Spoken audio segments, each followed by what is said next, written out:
আসসালামু আলাইকুম, welcome to Fatima kitchen. আজকে আপনাদের সাথে শেয়ার করব বুটের ডালের হালুয়া রেসিপি। এখানের মধ্যে ফার্স্টে আমি 1 কাপ পরিমাণ ডাল নিয়েছি। ডালগুলোকে আমি সিদ্ধ করে নিয়েছি, এখন পেস্ট বানিয়ে নিতেছি আমি। আর এদিকে আমি কড়াইয়ের মধ্যে 1 টেবিল চামচ ঘি দিয়েছি। এখন যে পেস্টটা তৈরি করে রাখলাম ডালের, সেটা দিয়ে দিব। আর অবশ্যই ঘির যে স্মেলটা, সেটা ডালের মধ্যে অনেক ভালো হবে, বা ডালের যে স্মেলটা সেটা চলে যাবে। তো চেষ্টা করবেন বুটের হালুয়ার মধ্যে ঘিটা দেওয়ার জন্য।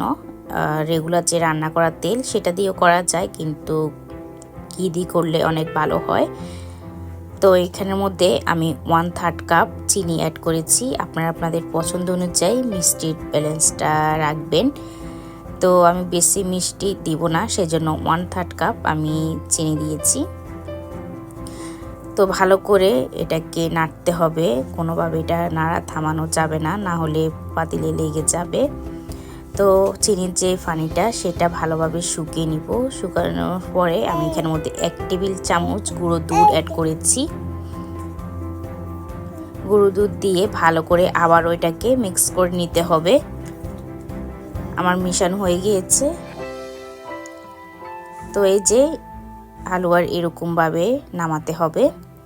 তো এটাকে আমি নামিয়ে প্লেটে সেট করার জন্য রাখবো 5 মিনিট। 5 মিনিট পরে এটাকে আমি সুন্দর করে ডিজাইন করে নিব।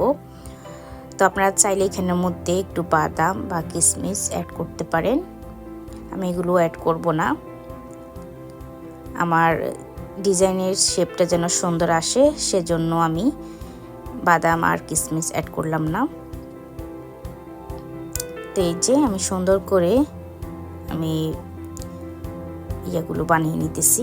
তো আপনাদের কাছে কেমন লাগলো এই রেসিপিটি অবশ্যই কমেন্ট করে জানাবেন। সবাই ভালো থাকবেন, সুস্থ থাকবেন, আমাদের জন্য দোয়া করবেন। যারা আমাদের ইউটিউব চ্যানেলটিকে এখনও সাবস্ক্রাইব করেননি, অবশ্যই সাবস্ক্রাইব করে আমাদের সাথে থাকবেন। আল্লাহ হাফেজ, আসসালামু আলাইকুম।